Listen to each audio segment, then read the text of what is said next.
High বিশ্বাসী ভাই বোন এবং বন্ধুরা, আপনাদেরকে স্বাগতম জানাই।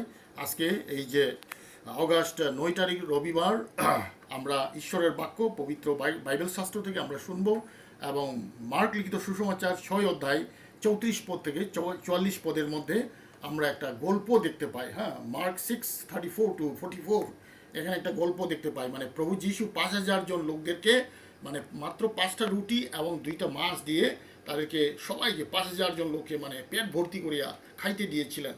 তা এই যে দ্য ফিডিং অফ দ্য 5,000 এই গল্পটা আমরা এখানে দেখতে পাই।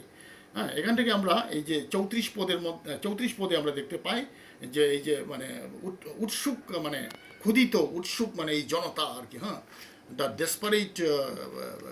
ডেসপারেট মাল্টিটিউড, হ্যাঁ, দ্য ডেসপারেট ক্রাউড। হ্যাঁ, তারপরে আমরা 37পদ থেকে আমরা দেখতে পাই সন্দিহান শিষ্যরা বললেন যে এদেরকে ঘরে যাইতে দাও, কেন এতজন লোকে কে খাওয়াইতে পারবে। হ্যাঁ, তারা ক্ষুধিত এবং তারা অন্ধকার ঘনে আসছে, দেরি হচ্ছে। হ্যাঁ, ঘরে যাইতে দাও, এখানে খাবার নাই মানে বললেন শিষ্যরা। সন্দিহান, তারা সন্দেহ করলেন যে প্রভুর যে সামর্থ্য, প্রভু যে আশ্চর্য কাজ করে এদের সবাইকে খাওয়াইতে পারে, তারা সন্দেহ করলেন। তাই সন্দিহান শিষ্যরা, হ্যাঁ, দ্য ডাউটিং ডিসাইপলস আর কি। আর তৃতীয়ত 37 থেকে 44 পদের মধ্যে মানে ডিমান্ডিং সেভিয়ার আর কি। হ্যাঁ, আজ্ঞাকারী মানে ত্রাণকর্তা আর কি, আদেশকারী, ত্রাণকর্তা। তিনি বললেন তোমরাই তাদেরকে খাইতে দাও। প্রভু যীশু শিষ্যদেরকে মানে আদেশ দিলেন। হ্যাঁ, তাই আমরা দেখতে পাই এই যে ইয়ের মধ্যে আমরা এখানে দেখতে পাই 34 পদের মধ্যে যে উৎসুক জনতা আর কি। হ্যাঁ, ডেস্টিটিউট মানে ডেসপারেট ক্রাউড আর কি। হ্যাঁ, the desperate crowd, the doubting disciples and demanding saviour. মানে এই যে উৎসুক জনতা এবং সন্দিহান শিষ্যগণ এবং আজ্ঞাকারী ত্রাণকর্তা, এই তিনটা জিনিস আমরা এখানে দেখবো। হ্যাঁ, 34 পদ এবং 37 পদ এবং 37 পদ, এই এই তিনটা পদ থেকে মূল আমরা আজকে ধ্যান করব। হ্যাঁ, the desperate crowd, the doubting disciples and demanding saviour আর কি। হ্যাঁ, তিনটা জিনিস। তো এর আগে আমি বলতে চাই যে এখানে যে আজকালকে আমরা একটা সমস্যা ভুগছি। হ্যাঁ, সারা পৃথিবীতে মানুষ কষ্ট পাচ্ছে, দুঃখ পাচ্ছে। হ্যাঁ, সেটা কি? এই যে করোনা ভাইরাস বা কোভিড-19, এই যে প্যান্ডেমিক, হ্যাঁ, মহামারীর আকারে সারা পৃথিবীতে এখন আকাশপথ বন্ধ, হ্যাঁ, রেল যাত্রা বন্ধ, যাত্রা এক জায়গা থেকে আরেক জায়গায় যাওয়া বন্ধ। হ্যাঁ, হাত ধুইতে হবে, মুখ ঢাকতে হবে। হ্যাঁ, তারপরে মানে এবং এর মধ্যে অনেকে মানে আক্রান্ত হয়ে সংক্রামিত হয়ে মানে মারা গেছেন অনেকে। সারা পৃথিবীতে 1 কোটির মানুষের উপরে 10 মিলিয়নের উপরে মানে এফেক্টেড।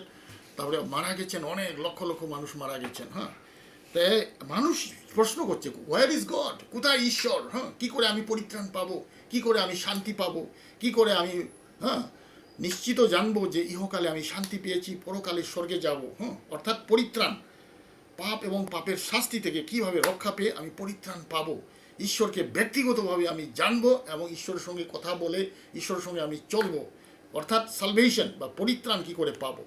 মানুষের ক্ষিধা আর কি, মানুষ ঈশ্বরের জন্য ক্ষুধিত, পরিত্রাণের জন্য ক্ষুধিত আর কি। হ্যাঁ, ক্ষুধিত। এই যে 5,000 জন লোককে প্রভু যে হ্যাঁ রুটি খাওয়াইলেন, ভাত খাওয়াইলেন। হ্যাঁ, এখন এই সারা পৃথিবীর যতজন মানুষ মানে পাপে আছি আমরা, হ্যাঁ, প্রত্যেকেই মানে এই 5,000 জন লোকের মানে সদৃশ বুঝতে হবে। হ্যাঁ, আরেকটা জিনিস কি, আমরা ভারতবর্ষে আমরা গতকাল মানে অর্থাৎ 5 অগাস্ট, 5 অগাস্টে এই যে অযোধ্যাতে রাম জন্মভূমিতে রাম মন্দিরের জন্য তৈরির জন্য আমাদের প্রধানমন্ত্রী, মাননীয় প্রধানমন্ত্রী নরেন্দ্র মোদী, তিনি এই যাত্রা মানে ইয়ে করলেন। হ্যাঁ, ঘর বানানোর জন্য, মন্দির বানানোর জন্য তিনি স্থাপন করলেন। হ্যাঁ, আরম্ভ করলেন। তো এখান থেকে মানে ঈশ্বরের বিষয়ে যে মানুষের যে খিদা আর কি, everybody wants to know God আর কি, ঈশ্বরকে জানতে চায়, ঈশ্বরের সঙ্গে কথা বলতে চায়। হ্যাঁ, ভগবানকে কথা বলতে চায়। হ্যাঁ, উপরওয়ালাকে মানে কথা বলতে চাই, উপরওয়ালার সঙ্গে আমি চলতে চাই যেন আমি শান্তি পাই এবং ইহকালে শান্তি, পরকালে স্বর্গবাস হয় আর কি। হ্যাঁ, পাপের শাস্তি যেন আমি না পাই, ঈশ্বরকে যেন আমি পিতা হিসাবে, আমার প্রভু হিসাবে আমি যেন সাক্ষাৎ পাইতে পারি, ব্যক্তিগতভাবে চিনতে পারি। এটা মানুষের মানে একটা খিদা আর কি। হ্যাঁ, তো এই যে খিদাটা, আত্মিক খিদা, স্পিরিচুয়াল হাঙ্গার, হ্যাঁ, স্পিরিচুয়াল ডিজায়ার আর কি। হ্যাঁ, পরিত্রাণের যে একটা যে হাঙ্গার, ক্ষুধা, হ্যাঁ, এইটা কিন্তু একমাত্র প্রভু যীশুখ্রিস্ট পূর্ণ করতে পারে। প্রভু যীশুখ্রিস্টই সন্তুষ্টি দিতে পারে পাপ থেকে রক্ষা এবং পরিত্রাণের আশীর্বাদ দিতে পারে একমাত্র প্রভু যীশু খ্রিস্টেতে বিশ্বাস দ্বারা। কেন?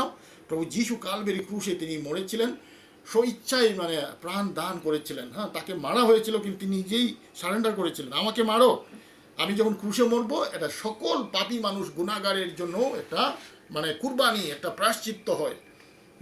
কেননা আমি ছাড়া হবে না। হ্যাঁ, আমি ঈশ্বরের পুত্র, আমার কোনো পাপ নাই, তাই এই নিষ্পাপ দেহ সমস্ত পাপী মানুষের জন্য একটা সিদ্ধ প্রায়শ্চিত্ত রূপে আমি উৎসর্গ করব। তিনি মরলেন, কবরে গেলেন এবং তৃতীয় দিবসে মৃত্যুকে জয় করে আবার উঠলেন আর কি। হ্যাঁ, এবং 40 দিন পরে সবার সামনে স্বর্গে আরোহণ করলেন, পিতা ঈশ্বরের ডান পাশে তিনি এখন বসে আছেন। ইব্রিয় 10 অধ্যায়, পবিত্র বাইবেল ইব্রিয় 10, 12 এবং 14 পদে সেটা লেখা আছে। আর প্রথম করিন্থীয় 15 অধ্যায় 3 এবং 4 পদে লেখা আছে, যীশুখ্রিস্ট আমাদের পাপের জন্য মরিলেন, কবরপ্রাপ্ত হইলেন এবং শাস্ত্র অনুসারে বাইবেলের এই যে ভাববাণী অনুসারে তিনি আবার মৃত্যুকে জয় করে উঠলেন আর কি। হ্যাঁ, এটা আমাদের পাপের জন্য, প্রত্যেক পাপী মানুষের জন্য প্রায়শ্চিত্ত বা কুরবানি সাধন করলেন, প্রায়শ্চিত্ত সাধন করলেন কালবেরি ক্রুশে।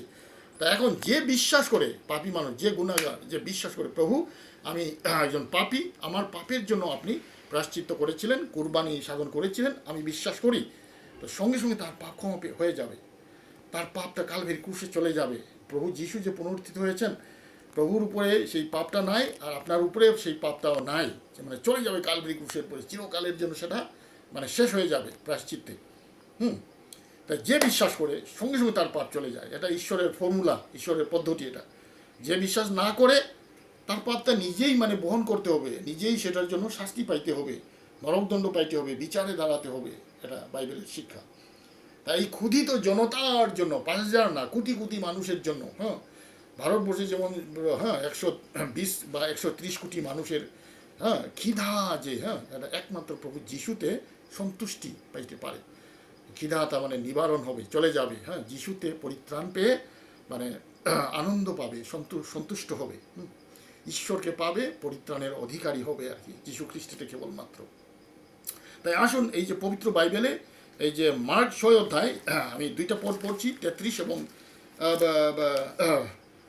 34 এবং 35 পদে পড়ছি। এখানে লেখা আছে 34 পদে, তখন যীশু বাহির হইয়া বিষ্টর লোক দেখিয়া তাহাদের প্রতি করুণাবিষ্ট হইলেন, কেননা তাহারা পালকবিহীন মেষপালের ন্যায় ছিল, আর তিনি তাহাদিগকে অনেক বিষয় শিক্ষা দিতে লাগিলেন। 35 পদ, পরে দিবা প্রায় অবসান হইলে তাহার শিষ্যগণ নিকটে আসিয়া তাহাকে কহিলেন, ও এ নির্জন স্থান এবং দিবা ও অবসান প্রায়, ইহাদিগকে বিদায় করুন, যেন ইহারা চারিদিকে পল্লীতে পল্লীতে ও গ্রামে গ্রামে গিয়া আপনাদের নিমিত্ত খাদ্য দ্রব্য কিনিতে পারে।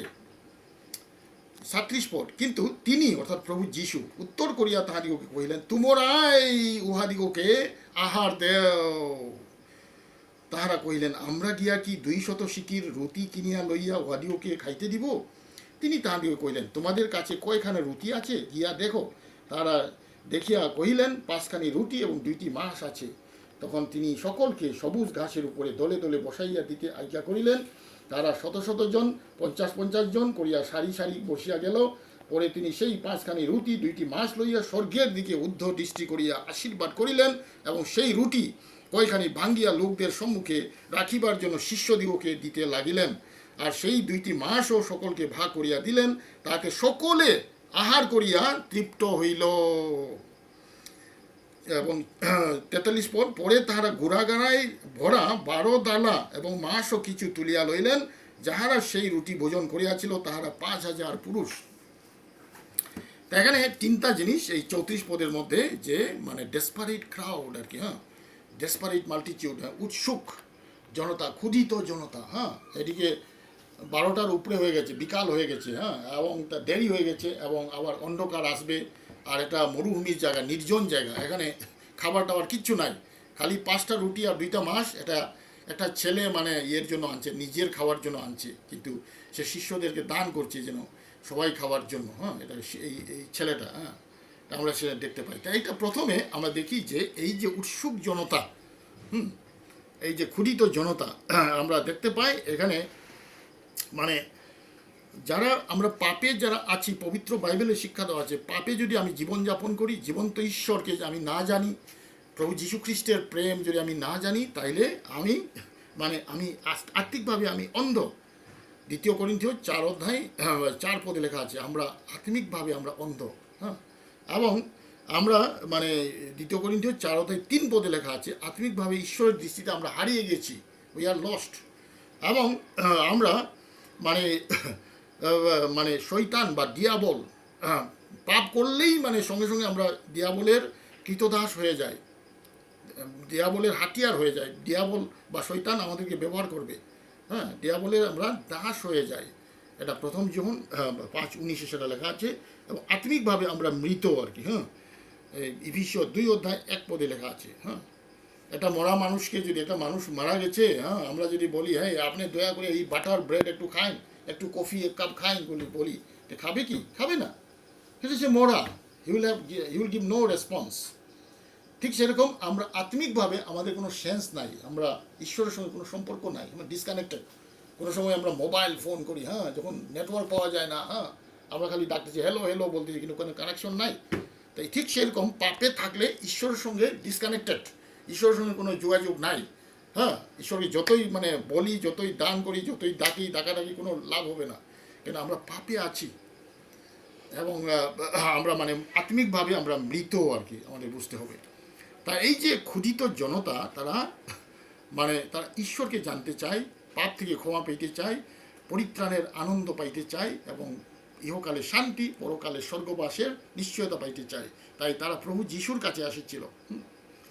তাই তারা এখন শারীরিকভাবে ক্ষুধিত, শারীরিকভাবে তারা ভাত খাওয়ার সময় এখন 12টা বা 1টায় ভাত খাওয়া হয়। হ্যাঁ, এবং খিদা পাইছে সবাই, কিন্তু ভাত নাই কিছু। তা প্রভু যিশু একটা আশ্চর্য কাজ করবে এখানে, সবাইকে পেট ভর্তি করে খাওয়াবে শুধু 5টা রুটি এবং 2টা মাছ দিয়ে। এখানে আমরা এই পৃথিবীর জনতা যত পাপী মানুষ আছে, হ্যাঁ, পাপ রাখিলে শান্তি পাবে না, হ্যাঁ, খুলে যিশুর কাছে বলো না, একটা গান আছে। হ্যাঁ, এই পৃথিবীর সমস্ত জনতা এটা পাপে যারা আছি আমরা, এই যে 5,000 জন জনতার প্রতীক, এরাই জগতের লোকদের প্রতীক আর কি, আমাদের বুঝতে হবে। দ্বিতীয়ত আমরা এই 36 পদে দেখতে পাই এই সন্দিহান শিষ্যগণ, ডাউটিং ডিসাইপলস। শিষ্যরা কি বললেন? এদেরকে ঘরে যাইতে দাও প্রভু, যেন ঘরে ঘরে নিজের ঘরে ঘরে গিয়া খাও, হ্যাঁ, ভাত খাও, পেট ভরিয়া খাও। হ্যাঁ, এখানে কিচ্ছু নাই, এদেরকে কি করে খাওয়াবো? হ্যাঁ, তা 37 পদে প্রভু যিশু বললেন যে তোমরাই তাদেরকে খাইতে দাও আর কি। হ্যাঁ, এই সন্দিহান শিষ্যগণ, শিষ্যরা সন্দেহ করলেন যে প্রভু যিশু জগতের ত্রাণকর্তা, তিনি সমস্ত মানুষের প্রাণকে সৃষ্টি করেছিলেন এবং আমাদের পেটকে সৃষ্টি করলেন, এবং পেটে খাবার জন্য যে খাবারটাও ঈশ্বর সৃষ্টি করেছেন, তিনি সৃষ্টিকর্তা। তাই তারা সন্দেহ করলেন যে প্রভু এদেরকে খাওয়াইতে পারেন। হ্যাঁ, 5,000 জন লোককে পেট ভরিয়া খাওয়াইতে পারেন, তারা সন্দেহ করলেন। তাদের প্রয়োজন যুগাইতে পারেন তিনি, তারা সন্দেহ করলেন। হ্যাঁ, সন্দিহান শিষ্যগণ। হ্যাঁ, একইভাবে আমরা অনেক সময় বুঝতে পারি যে আমাদের কয়েকটা শিক্ষা এখান থেকে পাই।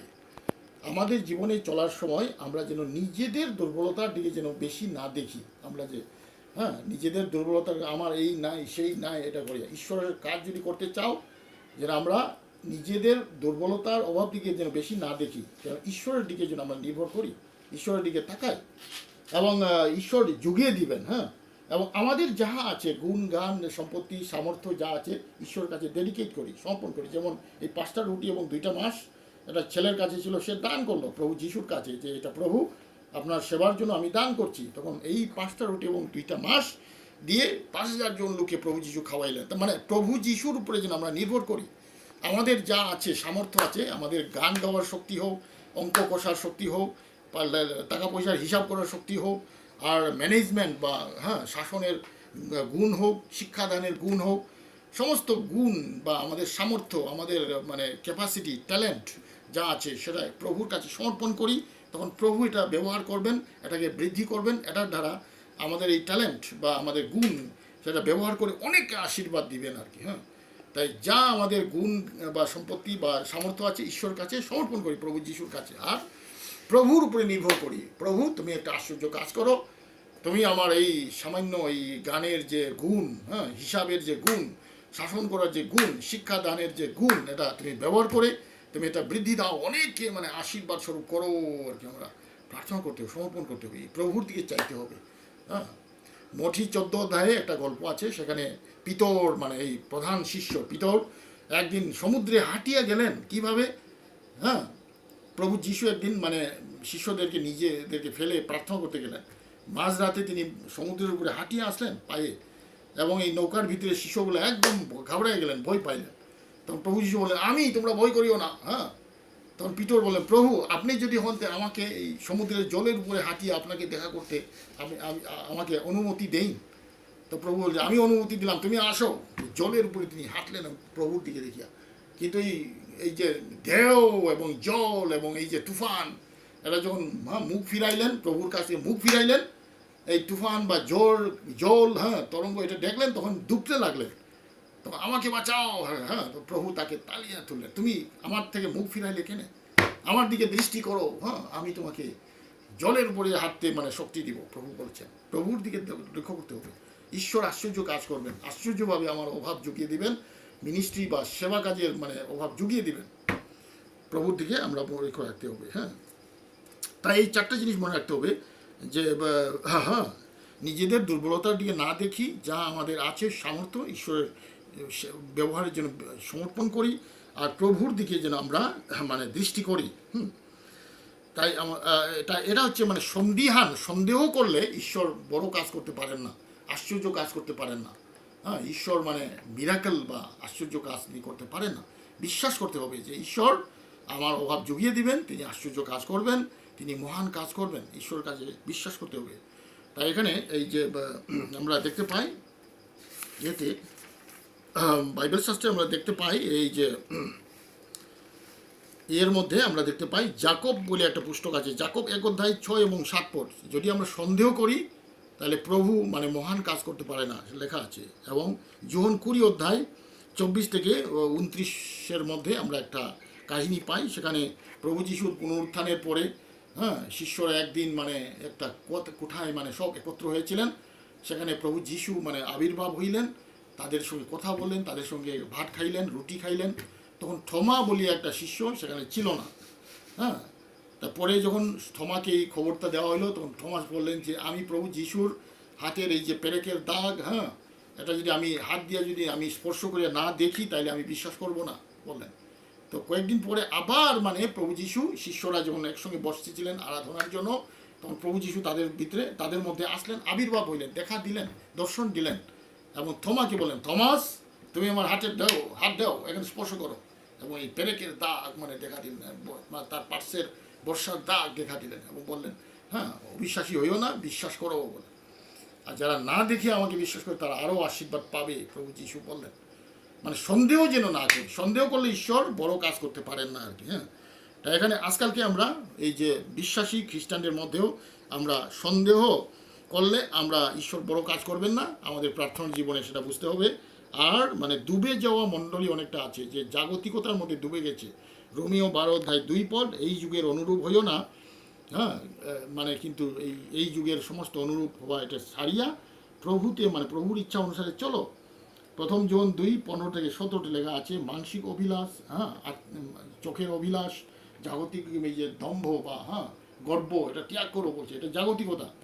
সাধু সুন্দর সিং একদিন প্রভু যিশুর একজন দাস, সাধু সুন্দর সিং ভারতবর্ষের, হ্যাঁ, সে একবার বলছেন যে খ্রিস্টীয় জীবন বা খ্রিস্টান মণ্ডলী এরা হচ্ছে মানে সমুদ্রের মধ্যে যে জাহাজ যেরকম যায়, হ্যাঁ, সমুদ্রের জল ওপার, কিন্তু জাহাজের ভিতরে জল ঢুকে না, কিন্তু সমুদ্রের জলের মধ্যে জাহাজ যেতে পারে।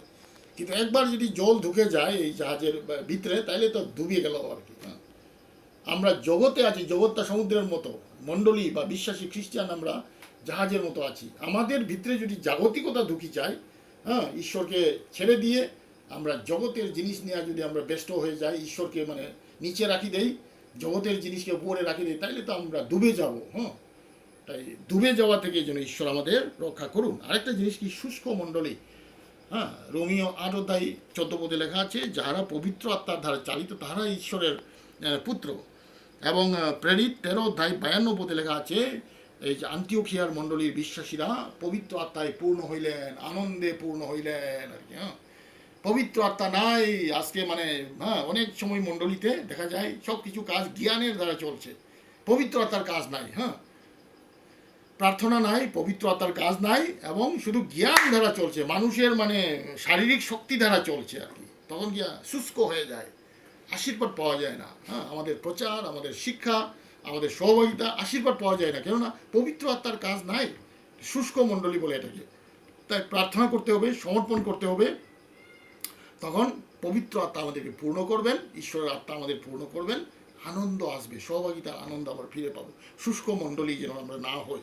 আরেকটা জিনিস কি, মোরা মণ্ডলী, প্রকাশিত বাক্য 3 অধ্যায় 1 পদে লেখা আছে, সার্দি মণ্ডলী, সার্ডিস চার্চ।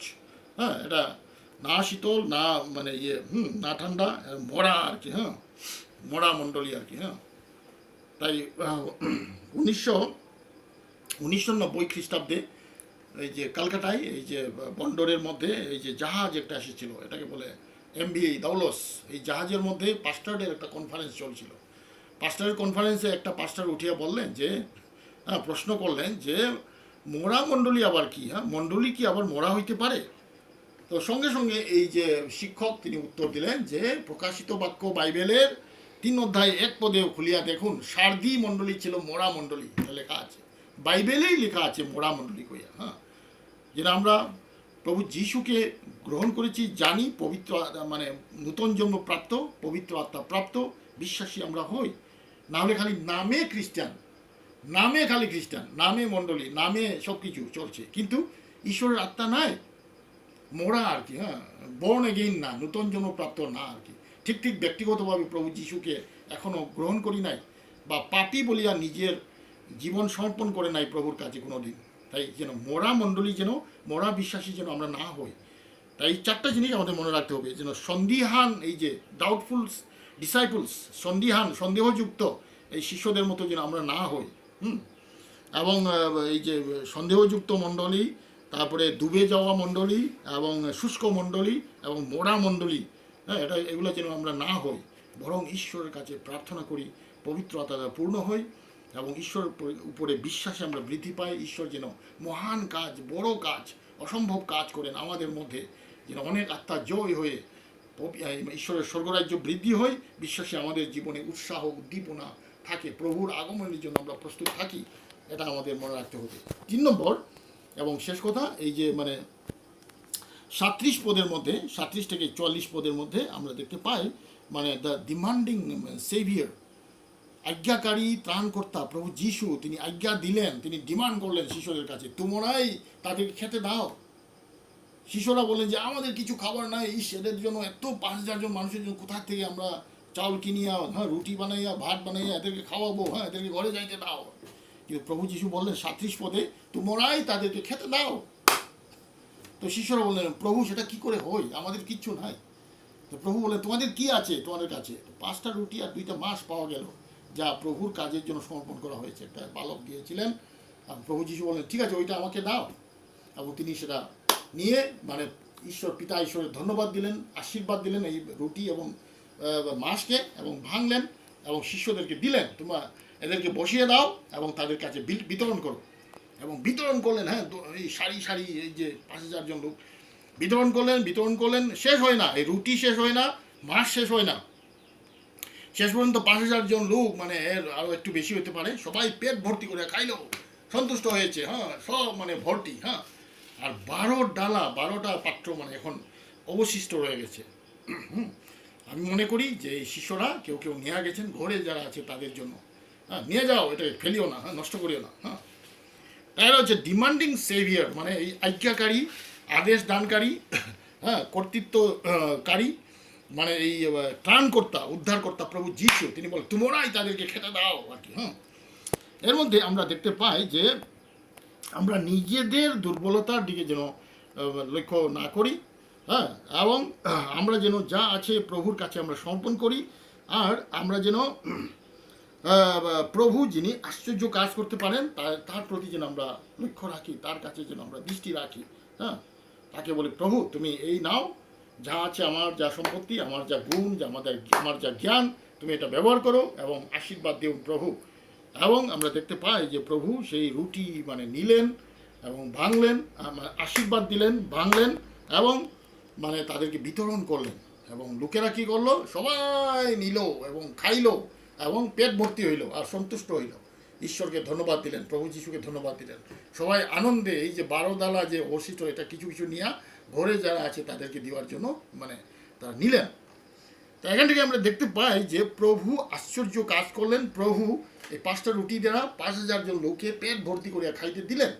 আজকে এই যে ক্ষুধিত জনতা, সারা পৃথিবীর মানুষ মানে কোথায় ঈশ্বর, হ্যাঁ আমি ঈশ্বরকে জানতে চাই, কোথায় পরিত্রাণ, আমি পাপ ক্ষমা, পাপ এবং পাপের শাস্তি থেকে ক্ষমা পাইতে চাই, আমি জানতে চাই যে আমি ঈশ্বরকে পেয়েছি, ঈশ্বরকে আমি কথা বলছি, ঈশ্বরকে বাবা হিসাবে আমি মানে পাইলাম, ইহকালে শান্তি, পরকালে আমি স্বর্গে যাব, আমি জানতে চাই, নরকের শাস্তি থেকে আমি রক্ষা পাইতে চাই। তাই এটাকে বলে পরিত্রাণ। পরিত্রাণের জন্য মানুষ ক্ষুধিত আর কি, এবং প্রভু যিশুই কেবলমাত্র আমাদেরকে সেই মানে সন্তুষ্টি দিতে পারেন। প্রভু যিশু বলেছেন জন 6:35 যে আমি সেই জীবন খাদ্য, আমি সেই জীবন রুটি, যে আমার কাছে আইসে সে কোনোদিন ক্ষুধিত হবে না, যে আমাকে বিশ্বাস করে আমাকে সে কোনোদিন তৃষিত হবে না, কখনো না। তিনি বলেছেন যোহন 14:6 পবিত্র বাইবেলে, আমি পথ সত্য এবং জীবন, আমা দিয়া না আসলে কেহ পিতার নিকটে আইসে না। এবং তিনি বলছেন মঠি 11:28 যে পরিশ্রান্ত ভারাক্রান্ত লোক সকল আমার নিকটে আইসো, আমি তোমাদেরকে বিশ্রাম দিব। একমাত্র প্রভু যিশুতে মানুষ পরিত্রাণ পাইতে পারে। পাপী মানুষ পাপের ক্ষমা পেয়ে পরিত্রাণের অধিকারী হবে। ইফিসীয় 2:8 লেখা আছে, অতএব অনুগ্রহ দ্বারা, ঈশ্বরের অনুগ্রহ দ্বারা, প্রভু যিশুতে বিশ্বাস দ্বারা তোমরা পরিত্রাণ পেয়েছো বলছে। পরিত্রাণ পেলাম আমরা বলতে পারি যে মুহূর্তে বিশ্বাস করি প্রভু যিশুতে, সঙ্গে সঙ্গে আমাদের সকল পাপ কালভেরি ক্রুশে চলে গেল, আর আমরা ক্ষমা পেয়ে যাই, ক্ষমা পেয়ে যাই, আমরা ঈশ্বরের সন্তান হয়ে গেছি। যোহন 1:12 ঈশ্বরের সন্তান হওয়ার অধিকার দিলেন বলছি। মানে আজকে বিশ্বাস করলাম আর 1 বছর পরে বা মৃত্যুর পরে আমি পরিত্রাণ পেলাম, এটা না ভাই, এটা না। একবার আমি আলিপুরে হসপিটালে আমাদের খ্রিস্টীয় সাহিত্যালয় বইয়ের একটা দোকান আছে, সেখানে আমি বসছিলাম, একটা রুগী আসলেন এবং ঘোরাঘুরি করলেন। তখন মানে সে মানে জিজ্ঞাসা করলো যে আমাকে যে আপনি কি খ্রিস্টান? আমি বললাম হ্যাঁ ভাই খ্রিস্টান। আপনি কি মানে অন্য ধর্মতে খ্রিস্টান? আমি বললাম হ্যাঁ ভাই হিন্দু থেকে আমি প্রভু যিশুকে বিশ্বাস করে পরিত্রাণ পেয়েছি। তিনি বললেন যে আমাদের মানে আমাদের যে মুসলিম ইয়েটা খুব ভালো ভাই, ভালো ধর্ম, আপনি পরীক্ষা করলে একবার দেখলেন না কেন? আমি বললাম আপনি তো মুসলিম, আপনি কি পরিত্রাণ পেয়েছেন? আপনি কি নাজাত পেয়েছেন?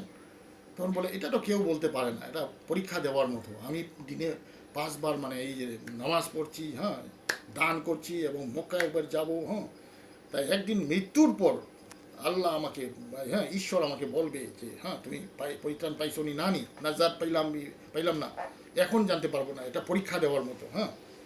তা আমি বললাম যে আমাদের যিশুতে বিশ্বাসী, বাইবেলের যারা বিশ্বাসী, প্রভু যিশুতে যারা বিশ্বাসী, আমাদের রেজাল্ট আউট হয়ে গেছে। যে মুহূর্তে প্রভু যে বিশ্বাস করলাম, প্রভু বলছেন বৎস আনন্দিত হো, তোমার পাপ সকল ক্ষমা হইল আর কি। মার্ক 2:5। আর ইফিসীয় 2:8 লেখা আছে যে ঈশ্বরের অনুগ্রহ দ্বারা যে বিশ্বাস করে প্রভু যিশুতে সে পরিত্রাণ পাইয়াছে, লেখা আছে you have already got, you have been saved. পরিত্রাণ পেয়ে গেছি সেই মানে বিশ্বাসের মুহূর্তে, মৃত্যুর পর না, বিশ্বাসের মুহূর্তে। পরিত্রাণের নিশ্চয়তা প্রভু যিশুতে পাওয়া যায়। মানে ঈশ্বরের বিষয়ে যে ক্ষুধা আর কি, পরিত্রাণের বিষয়ে যে ক্ষুধা, এটা তৃপ্তি, এটা সন্তুষ্টি, খাবার যে পাবো একমাত্র প্রভু যিশুতে। তাই প্রভু যিশুতে বিশ্বাস করো, তাহলে তুমিও তোমার পরিবার পরিত্রাণ পাবে আর কি। ফিলিপিও জেল সুপারিনটেন্ডেন্ট একজন ছিলেন, সে মানে এই প্রচারকদেরকে পৌল এবং সিলাসকে জিজ্ঞাসা করলেন, মহাশয়েরা কি করে আমি পরিত্রাণ পাবো? তারা বলে তুমি এবং তোমার পরিবার প্রভু যিশুতে বিশ্বাস করো, তাইলে পরিত্রাণ পাইবে আর কি। একমাত্র প্রভু যিশুতে আমরা পরিত্রাণ পেতে পারি। আকাশের নিচে মনুষ্যদের মধ্যে দত্ত আর কোনো নাম নাই যে নামে আমাদের পরিত্রাণ পাইতে হবে, একমাত্র নাসারতের যিশুর নামে পরিত্রাণ পাওয়া যায়, পবিত্র বাইবেল লেখা আছে। এটাই আমাদের মনে রাখতে হবে। এবং এবং একটা ইয়ে আছে যে মানে সেই জন্য মানে একটা কথা আছে যে 19 শতাব্দী 19th সেঞ্চুরির আরম্ভে যে ব্রিটিশ ইস্ট ইন্ডিয়া কোম্পানি যারা ভারতবর্ষে এসেছিল, ভারতকে মানে আস্তে আস্তে মানে তাদের দখলে এনেছিল, সেই সময়কার ঘটনা। তখন একজন লোক সাজেশন দিল যে খ্রিস্টান মিশনারিদেরকে, ধর্মপ্রচারকদেরকে কোথায় দাও, ইন্ডিয়াতে, হ্যাঁ, প্রাচ্যের যে পূর্ব দিকের দেশগুলো যে ব্রিটিশ মেয়ে শাসনের নিচে এসেছে, সেখানে খ্রিস্টান মিশনারিদেরকে প্রচার করতে দাও। তখন মানে উত্তর দিল যে এই মানে ইস্ট ইন্ডিয়া কোম্পানির যে হেড আর কি, সে উত্তর দিল যে এটা তো খুব খারাপ, এটা পাগলের সাজেশন, পাগলের উপরে সেটা, হ্যাঁ, এটা খুব মানে এক্সপেন্সিভ, খুব খরচ বহুল হবে, এবং এটার দ্বারা মানে এটা মানে হবে, অসুবিধা হবে, এটা কোনো কোনো লাভ হবে না, হ্যাঁ, এটা বরঞ্চ ডিস্টার্ব হবে, অসুবিধা হবে, আমাদের সমাজ মানে পলিটিক্যাল রাজনীতির কার্যকলাপে মানে বাধাস্বরূপ হবে এই মিশনারিরা। কিন্তু 19 শতাব্দীর মানে 19 সেঞ্চুরির শেষ দিকে যে ইংলিশ লেফটেন্যান্ট জেনারেল, বেঙ্গলের যে লেফটেন্যান্ট জেনারেল, তিনি একটা রিপোর্ট দিলেন যে মানে in my judgment Christian missionaries have done more lasting good to the people of India than all other agencies combined আর কি।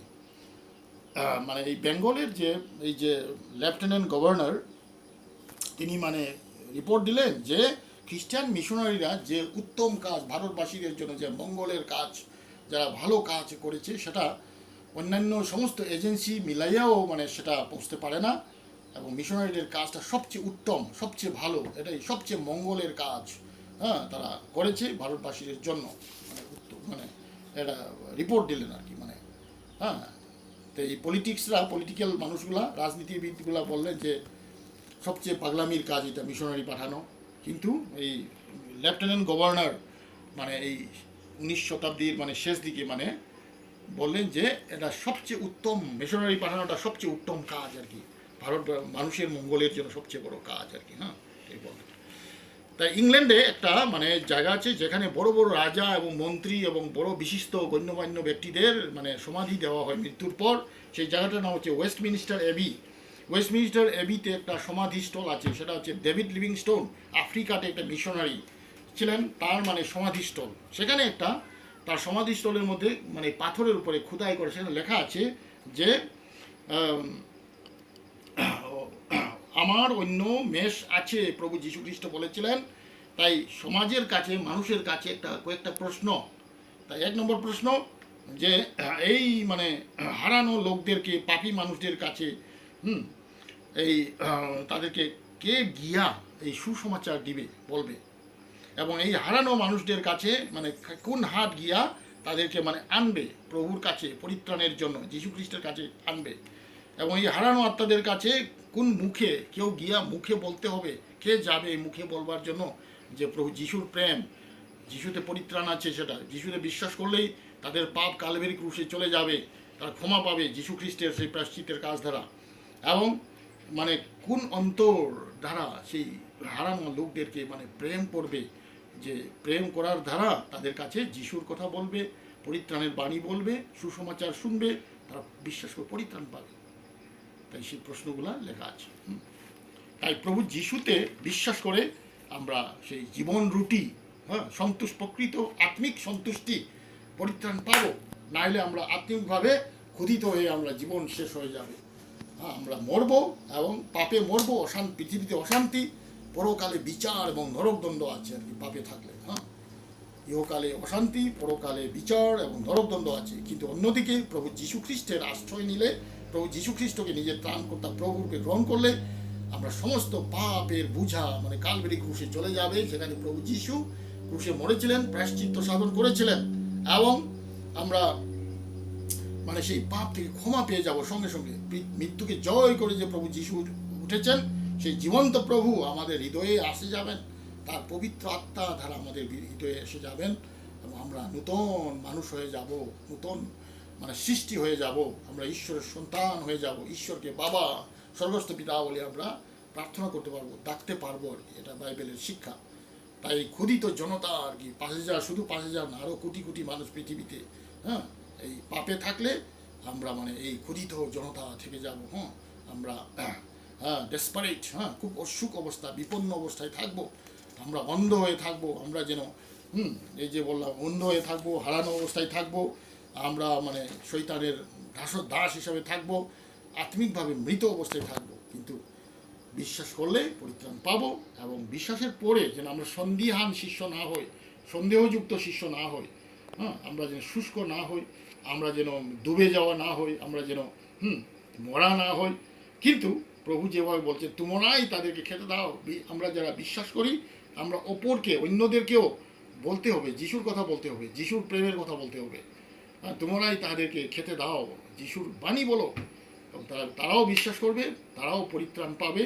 হ্যাঁ, তাহলে আমরা নিজেদের দুর্বলতা অভাব সেটা না দেখি, প্রভুর যে শক্তি পরাক্রম সেটা বিশ্বাস করি, নির্ভর করি, আর যা নিজেদের গুণ গান ঈশ্বর দিয়েছেন, তালন্ত দিয়েছে সেটা সমর্পণ করি, প্রভু ডেডিকেট করি, ঈশ্বর সেটা ব্যবহার করছে। যেমন 5টা রুটি 2টা মাছের মতো, আর সারা পৃথিবীতে অসংখ্য মানুষ, অসংখ্য আত্মা যিশুর বাণী শুনবে, পরিত্রাণ পাবে, এবং তারা তৃপ্তি পাবে, আত্মিকভাবে তারা সন্তুষ্ট হবে, মানে পরিত্রাণের অধিকারী হবে আর কি। এটাই ঈশ্বরের ইচ্ছা। তার একটা গান আছে যে সারা জগৎ মাঝে মুরা সকল কাজে খ্রিস্ট নাম প্রচারে মোদের বয়ার নাই। ধন্য মোরা ধন্য প্রভুর প্রেমে পূর্ণ, ধন্য মোরা ধন্য প্রভুর প্রেমে পূর্ণ, মোদের বয়ার নাই, মোদের বয়ার নাই। তাহার চরণ সেবিব সুসমাচার কহিব, খ্রিস্ট প্রেম প্রচারিব, মোদের ভয়ার নাই। খ্রিস্ট প্রেম প্রচারিব, মোদের ভয়ার নাই। ধন্য মোরা ধন্য প্রভুর প্রেমে পূর্ণ, ধন্য মোরা ধন্য প্রভুর প্রেমে পূর্ণ, মোদের ভয়ার নাই, মোদের ভয়ার নাই। আমরা যেন খ্রিস্টের প্রেম প্রচার করি, খ্রিস্টের সুসমাচার প্রচার করি। এটা হচ্ছে রুটি, জীবন রুটি। যীশু খ্রিস্টই হচ্ছে জীবন রুটি। আমরা প্রচার করি এবং অনেক লোক, মানে ক্ষুদিত জনতা পরিত্রাণ পাবে, যিশুকে বিশ্বাস করে আত্মিকভাবে পরিত্রাণ পাবে, সন্তুষ্ট হবে, ইহকালে শান্তি, পরকালে স্বর্গবাস, মানে স্বর্গবাসের নিশ্চয়তা পাবে, বিচারে দাঁড়াবে না, নরকে যাবে না। তাই পরিত্রাণের একমাত্র উপায়, একমাত্র পদ, একমাত্র পদ হচ্ছে প্রভু যীশু খ্রিস্ট। এই প্রভু যিশুর সুসমাচার আমাদের বলতে হবে, তিনি হচ্ছেন জীবন রুটি আর কি। ঈশ্বর আমাদের সবাইকে আশীর্বাদ করুন, সবাই ভালো থাকুন, আবার দেখা হবে। ধন্যবাদ।